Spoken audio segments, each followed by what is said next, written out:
Welcome to Tweener Madness, the high-stakes startup showdown where 8 promising companies go head-to-head for a $25,000 investment prize from the Triangle Tweener Fund. But before the competition kicks off, let's meet the people making the tough calls, the judges. In this special Meet the Judges episode, we're sitting down with the investors and industry leaders who will be asking the hard-hitting questions, evaluating the startups, and ultimately deciding who moves forward in this bracket-style competition. Each round, 3 judges will vote on which startups advance, leading up to the finals in early April, where one company will take home the top prize. From the judges, you'll hear about their backgrounds, what they look for in a winning startup, and maybe even get a little inside scoop on their decision-making process. So, if you're a founder looking for investment, an entrepreneur curious about what investors really want, or just someone who loves a good business battle, you are in the right place. Let's meet the judges. Here's your host, Scot Wingo. Hey everybody, it is Scot Wingo from Tweener Madness, and we are here with Anil Chawla, and we are excited. He's going to take his kids out to go play in the snow, so we're between him and playing in the snow. So we're gonna bang this out fast so he can go make some snow angels and snowmen and stuff. And Neil, thanks for taking time on a fun snow day to be with us. Oh, happy to be here. Thanks for having me. Yeah, so you are part of our selection committee, which we appreciate you stepping up and volunteering. You do a ton of stuff for the community, which is always awesome. Tell folks that may not know your story, and I definitely want to get you on the long form. You're on the list for the long form founder podcast. So don't tell all your stories, but give folks a thumbnail of your background, how you got to the Triangle, and what you've done on the entrepreneurial side. Sounds good. Well, I moved to the Triangle 21 years ago, which is kind of crazy to say out loud. You're native. At that point, you're native. At that point, yeah, this really does feel like home. And I came here right out of college to work for IBM. Spent about 6.5, 7 years at IBM. Did a lot of cool stuff there, but got the itch to be an entrepreneur, started working on things on the side, and ultimately decided to leave IBM in 2010. It was a really kind of fortunate time to step out of the corporate world here in the Triangle to be an entrepreneur, because there was a lot of activity with the American Underground having opened up. Things like the Startup Factory, started by Chris Hively and Dave Neal, which I was fortunate to be a part of, and was able to get involved with the startup community. Ultimately started a company called Archive Social, and turned out to be a really kind of fortunate move for me to make the leap at the time to land on an interesting problem, which is around social media and keeping legally sound business grade records of that content for businesses and organizations that were more and more putting all of their communications on social media. So there's a lot that I can talk about, but the gist of it is the company focused on record keeping predominantly for governments. And spent about a decade with Archive Social building that up, from being a solo founder to bringing in private equity, making 2 acquisitions, and ultimately selling the company to a strategic in 2022. So it was quite an amazing journey for me personally. And once I went through that process, got involved with the startup community, I can't help but stay involved. It's just think this is an incredible place to build a company. People like you have done amazing things for this community, and so as much as I can help, I'm happy to do it and happy to be here. Awesome. And one question on your background: I see you're wearing a Code for America jacket and a Georgia Tech hat. So I assume you are on the technical side of things. Are you? So did you do comp sci or computer engineering? Where'd you start? I studied computer science at Georgia Tech. I did flip that hat off to bring my archive back on as we started recording. Okay. Yes. All right. Wow. Fast. You're like a Lady Gaga with the costume changes here. Cool. And then so you left Archive Social. How long has it been? So we exited to a strategic in 22. I did step back from CEO in 19 and moved to the board, chairman of the board at that point. So I've kind of been 5 years out of the, or almost 6 years, like a little over 5. I guess we're now coming into the 6th year of being out of the hot seat. Yeah. And every time I see you, I have to do my prerequisite. When are you starting your next company, and how do I write the first check? So I'll go ahead and get that out of the way. But you've been busy, active, doing some angel investing. So you're an LP in Tweener Fund, which we appreciate. And then I know I don't know the amount or any like number of investments, but I know you've done some angel investing kind of individually as well.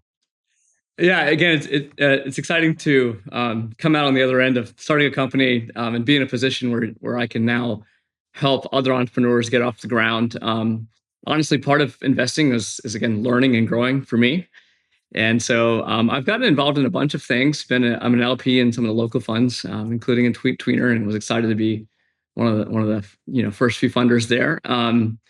But for me, honestly, Scott, it's like it all comes back to how can I make an impact, and more I've kind of moved towards. I don't write a lot of checks anymore because I want to be able to write a check in a way that I truly kind of am more connected to the impact that I'm making. So some of the bigger checks and more recent checks I've written have been with companies that I've gotten involved with, that I've started to help the founder. Yeah. They've asked me to join the board or join the advisory board. And in the process of doing that, I've said, wait a minute, I'm already in here. I like what's happening. I like these founders a lot.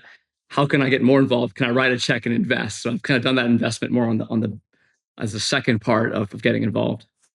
Nice. And then you're kind of known as the GovTech guy, and you probably don't want to be. You probably didn't set up to be pegged that way. There's nothing wrong with it, but I know you think outside of that space. Are there any particular, when you think about companies to get involved with, is it because of that category, or do you actually prefer to go into other categories? What are your areas of interest? Yeah, but believe it or not, back in 2012, government was not actually the sexiest, industry to get involved with. It may not be now either, but certainly back then, there weren't even a lot of GovTech companies. Kind of found my way there because the problems in that space are immense, and the impact you can make is really tangible, right? In terms of what government does for us as a society. So I do find myself getting involved with startups, companies.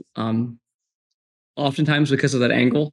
Again, it's all about where can I help other than just writing a check.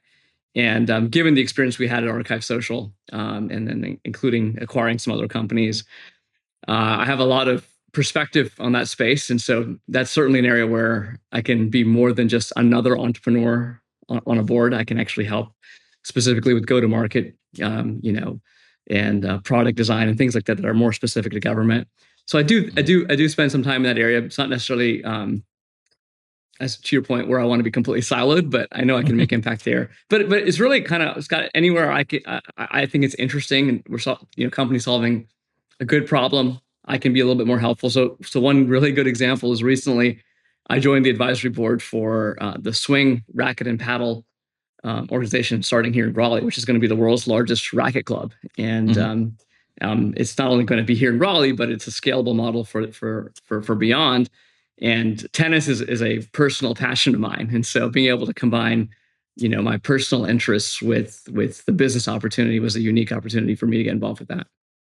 Yeah, we have a surprisingly large number of people in the area involved in pickleball. So there's a huge pickleball thing going on in the Triangle that at some point it's in the back of my mind to write an article about it. It's like one of those things that a set of us know, but I think people would be shocked how much pickleball runs through the Triangle. It's kind of interesting.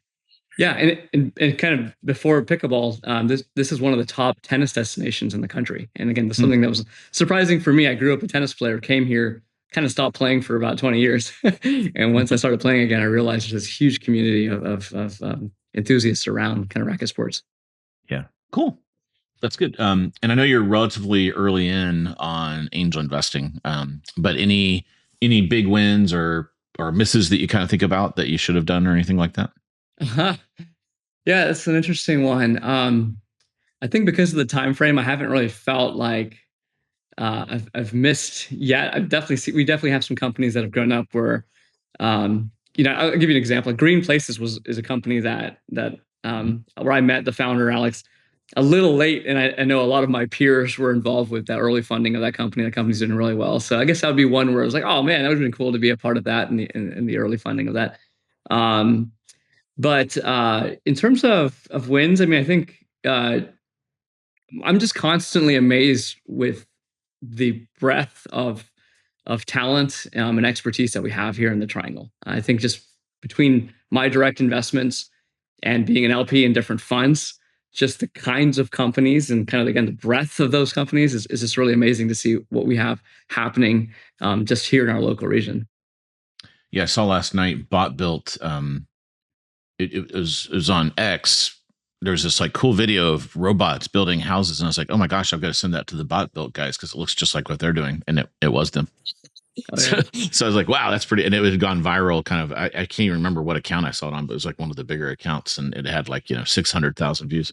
So, we can go from, doing cool gov tech like what you had at Archive Social to, robots building houses to what Planted is doing green. Yeah, it's really, really, that's what I love about the Triangle is to your point, the breadth or the wide diversity of different industries that we have startups in. Mm-hmm. Cool. So as a fellow founder, kind of flipping over to the kind of living in both in the founder and investment world, you probably have more empathy for people pitching because how many times did you have to pitch at Archive Social? Did you ever keep track of? Countless. Yeah, I mean, always be pitching, right? Always be pitching. It is the job. That's my mindset. Yeah, and what people don't realize that watch Shark Tank and stuff is the hit rate is very low. So even for folks that are relatively successful, like you and I think my hit rate is like 0.1% or something. So, literally for every 100 pitches, you're going to get like one or two yeses. And, and it's so you have to, any advice you can give for the folks that are on the contestant side, the founders, the 8, teams that are going to be in the contest? Yeah, I think to your point, like if the success rate was really high, it'd be kind of wrong. You wouldn't be doing something new enough. You wouldn't be pushing the edge enough as you need to with the startup. So my advice always comes down to a few things. I think one is it's always about telling a story, right? You look at a pitch deck and you have maybe the typical 6 to 8 slides in there. It's not about covering a checklist. It's about telling a story throughout that. So one, make sure you tell a story, and then two, be authentic. I think we hear this advice from investors, particularly that they invest in founders, but we almost just kind of get just used to hearing that. We don't really think too deeply about that, but you really are selling yourself in that pitch. So as a founder, the authenticity around why you really care about this problem and how you got there, why you and your co-founders, your team, why are you the right people to solve it? How are you thinking about this in a way that's fundamentally different from what's been done before? A lot of that just comes back to your story and who you are and how you got to that moment. That's great advice. You've probably seen a ton of pitches. Any advice of what not to do?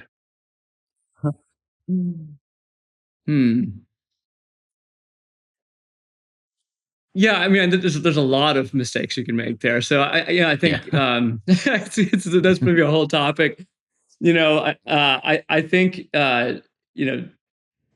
one of the issues I see oftentimes with first time founders is because they are so deep in the problem and they know it so well, is it's hard to then step out of that and realize that your audience is maybe hearing about this problem space for the first time. Yeah. Right. And so being kind of too assumptive about, what you're saying actually makes sense, right? To invest, getting a little too deep, a little too nitty gritty. And then sort of transitioning into the product, like you really need to nail what the problem is for an investor audience or an audience that's not you. People really need to understand the pain more than anything. I think in pitches, oftentimes we as investors kind of give entrepreneurs the benefit of the doubt that whatever magic box they're building, they can build it, right? Yeah. We do want to understand what's special about the magic box and why it's different, but the idea of being able to build it's almost like, okay, we think you can do that, but you have to really sell us on why does this matter? What the real problem is, or why will an audience of people go out of their way to open their wallets or to give you their attention for this to even be a thing? And I think a really important way of avoiding that is remembering, not being stuck in sort of this curse of knowledge you have, and remembering that somebody might maybe kind of opening their mind to this problem for the very first time. I think you and I are both tech founders, and other tech founders have this. We get so excited about the problem we solved at a technical level. We want to spend time explaining that. And to your point, that if the investor doesn't understand the 6 steps to get there, you're kind of wasting time to explain like why this really cool solution existed, to what problem and why. And yeah, so that's good advice. Cool. Anything last you want to add to folks before they see you live? So we'll be recording live in the studio, and then these will drop over time, and folks will get to kind of see you on there in that environment. But anything you want to say to the contestants or viewers? Yeah, just a word of encouragement to the entrepreneurs. This may be the first pitch for many of you, and it can be kind of scary, and you might just want to get through it. As we kind of joked about a few moments ago, like this is the day in the life of the founder. And I remember doing my first pitch way back in January of 2012, and it's exciting. Like it's like kind of like playing a sport, right? You might get really nervous before you show up on the field or the court, but that's kind of why you do it, right? And so I think for all of you who are showing up for Tweener Madness, that this is just an exciting opportunity. I commend you for doing it, and that channel that nervousness into that passion that you have. And this won't be the first time, right? Especially as you're successful, you're gonna be pitching a lot. Yeah, the other good thing is everyone in the triangle is super nice. And Anil, if there's a scale of nice, Anil's like a 12 out of 10. So, but everyone's kind of in that 10 zone. So we don't have any Simon Cowells or Mr. Wonderfuls that are there to kind of like create drama by tearing you apart. So yeah. So there's very little risk in this. We've designed this format to be very friendly for early stage founders. So hopefully that helps relieve some of the stress. So I'll double down on that. Anyway. I think I'll say the thing I was most surprised about in terms of becoming an entrepreneur is how much people are going to go out of their way to support you and how much people want you to win. So that's been an amazing part, at least in this community of the journey. And excited to see that manifest at Tweener Madness. Awesome. Well, thanks, Anil, for doing this on a snow day. Hope you go out and have fun with the kids. Throw a snowball for me. And we'll see you live in the studio in about a week. All right. Looking forward to it. Thanks, Scott.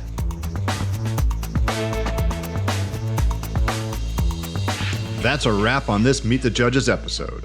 Now you know the minds behind the decisions, the investors and industry leaders who will be putting these startups to the test. As Tweener Madness kicks off, they'll be asking the tough questions, making the tough calls, and deciding who advances in the bracket, all leading up to the finals in early April. Make sure you're subscribed so you don't miss a single matchup. And if you want to follow along with all things Tweener Madness and the Triangle startup scene, head on over to tweenertimes.com. Also, if you're thinking about launching your own podcast or want to bring professional production to your brand, check out earfluence.com. The competition is about to begin, and we'll see you soon in the next episode.